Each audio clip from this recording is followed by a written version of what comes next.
Welcome to the Link Building Show, episode 17. In this Link Building Show, we are actually going to talk about content. I know it's not directly links, but content is also very crucial for link building, and it's crucial to get quality links. In this show, I've got Brett here with me, who is a great member of our team, and we are going to talk about the role of the quality content here in SEO and link building and everything digital marketing. So Brett, welcome to the show. This is your first appearance in the show, isn't it? Absolutely. Yes, it is. Great to be here. Great to chat with you, Fery.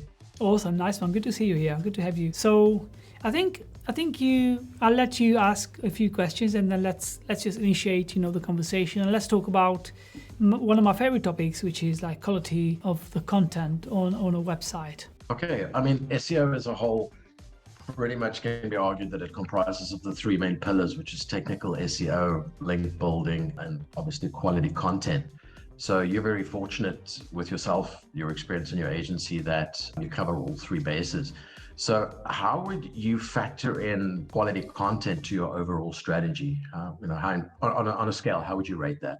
Yeah, I would say it's got to be 100 on a scale of 0 to 100. Of course, without quality content, any other activity that you do, even technical and link building, is going to be reduced in impact.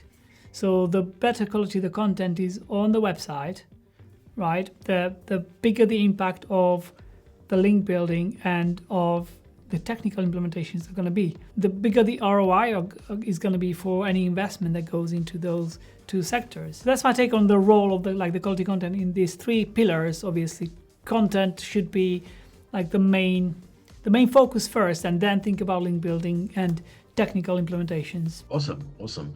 No, it is definitely very, very important. And, obviously recently a lot more people are focusing on the content aspect. Last few years, they've seen a resurgence, the saying, content is king. There's been a heck of a resurgence on that and digging deeper into that. So two of the main things that people go on about is writing an authoritative article or producing authoritative content, to cover the Google Webmaster Guidelines, of EAT and Your Money or Your Life. So you've got an authoritative piece versus highly keyword optimized.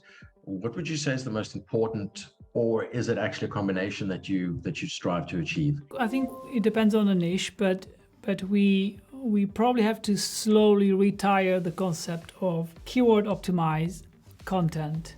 And we probably have to come up with the concept of topically authoritative content. And that's where I see Google is going. They will identify, content that's trustworthy. And this is coming to more and more niches. Even if you write about, so for example, with the dog food article about the best foods for whatever dogs. What I would do is I would, of course, look at subtopics that are being searched around that dog food. If you really want to write a really authoritative long form article, but then to make it really authoritative, you need research pieces included there, whether that's third party, and then you elaborate. You need proper images that explain, the content or the content from the subheadings, and you also need videos if you really want it to look like very authoritative. Ideally, your own content where you've done the research or you explain. But apart from that, what you could also do is go online, find a PhD or like an expert who is an expert in dog nutrition, and get them to read your article and say, I'm willing to approve this article as being reviewed by me. Maybe you have to pay them £100 and £200 just for reading the article, but then you can put his name there and maybe a link to his social profile, say vetted and approved by PhD, whatever, doctor, expert in food nutrition, and then link back to them. And that immediately gives massive authoritativeness to the content. I think this type of content will always win when compared to like a content where you assign, an article to be written by an in-house copywriter who quickly finds some, subheadings with surf SEO and then quickly writes like 2 paragraphs for each subheading. Like that content will lose big time when you actually go to the other extreme where you find this PhD, like this expert in dog nutrition, and you write a 5,000 words, 6,000 words article on everything about dog nutrition. So yes, I think authoritative content that's not specifically focused just on keywords, but also on providing really expert insight. That's the real thing nowadays, and that's what's going to be even a bigger thing in the very near and probably long-term future as well. I mean, that actually is pretty fantastic and a great summation, and it ties in with my next questions. Obviously, topical relevance, niche relevance is vital, and authority around that. But have you seen any impact of, especially if a subject is trending, and you write about that as well? And again, can you marry the two? What do you mean, like marry? So basically, write with both intents to actually serve that piece. Absolutely. But again, you just have to go to the extra mile and make sure, if you really want to rank, you will need to stand out from an authoritativeness point of view, and also, like, if you want to rank for a keyword, you have to make sure you know what to write about, right? Because you might write about a topic that nobody is searching for in Google, and of course it's just going to be sitting, it's just going to be a very expensive article sitting somewhere hidden in the billions of other pages on the web, and nobody's going to read it. So you have to mix, of course, you have to combine authoritativeness with the knowledge of what to write, what topics to write, and of course, some keywords, like you have to use clever keywords and clever subheadings and clever subtopics, but you have to marry the two if you really want to stand out on search. In terms of the actual physical writers, which obviously it all comes down to, there's the talk of AI writing assistant tools and things like that, but it will always come down to the actual physical writer. Do you find that your writing staff have to be quite technically SEO proficient? I mean, there's a lot that they need to focus on and understand, and I know they do an incredible amount of research when they're busy putting together their articles. And then yes, you can drop it in Surfer or for keyword optimizing. But how strong do you want them to be in SEO? Because that might start leading them down the technical road where it actually dilutes their actual passion for writing and their style of writing and their tone of writing. Yeah, good point. This is a very good question. And I did think about this. Ultimately, I think a writer who is really passionate about writing, their capabilities would only be amplified by having deep SEO knowledge. So I would rather have them as SEO experts who just absolutely love to write, because then their content is going to be they will go on Google and they will understand by searching for the main topics and keywords that we are targeting with the article. They will go on the first page and they will be able to identify the search intent. They will see exactly what structure those articles have that ranking top, and they will be able to compete with those. Instead of, if somebody doesn't know about SEO, they will not do that step.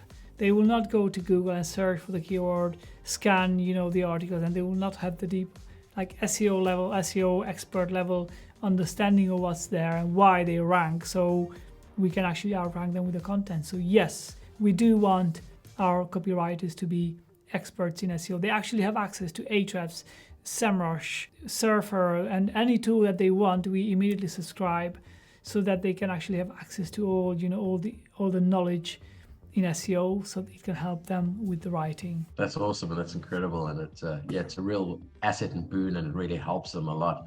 And part of the SEO is even to be able to just, if they're writing on a particular topic, to take section headers or aspects of that, just put that in, drop that into Google, change the wording around, and overall be able to sit back and just see the various competitor results that are coming out. Absolutely.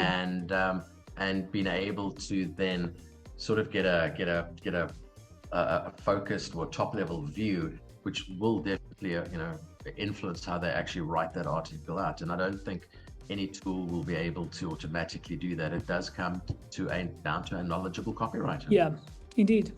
100%. Do you have any other any specific focus tips for for someone wanting to write quality content, quality SEO SEO optimized content? I know you in the previous question you answered that, but is there any places that budding writers who primary experience is just normal blog post writing, who know very little about SEO, just some places that they can go to learn a little bit more? Well, first of all, I have a tip for like anyone who wants to create quality content, because I think there is a problem in this industry where people are talking about, I want to write quality content.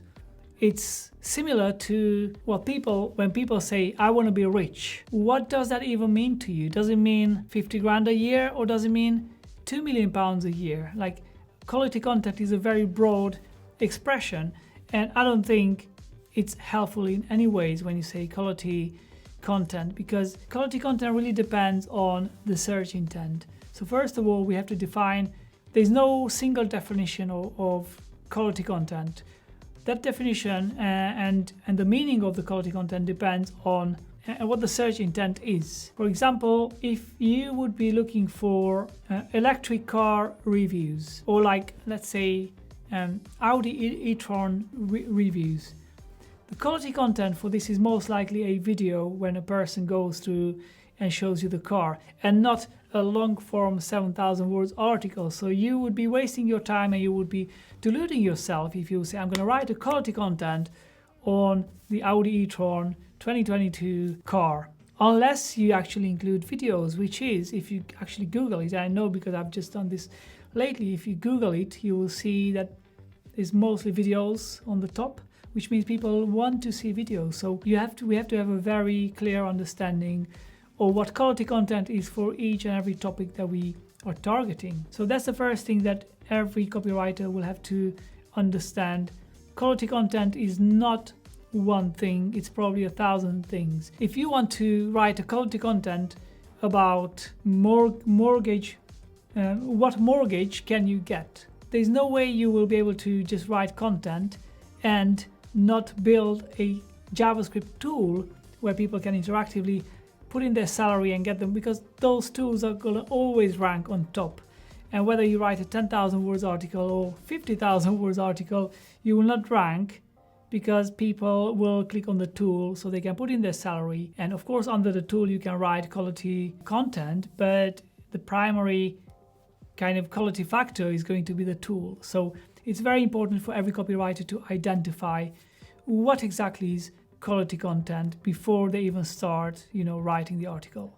Basically putting themselves in the position of the user sitting behind their screen, wanting to find out about XYZ, and what will be the quickest, best way and the most informative and engaging way that they will find that content piece type, and how they'll interact with it and how much it'll inform them, so that please they actually go and organically share that and tell all their friends about it. And exactly. That's the holy grail. Exactly. Because Google sees that. Google responds to that. 100%. Nice Awesome. one.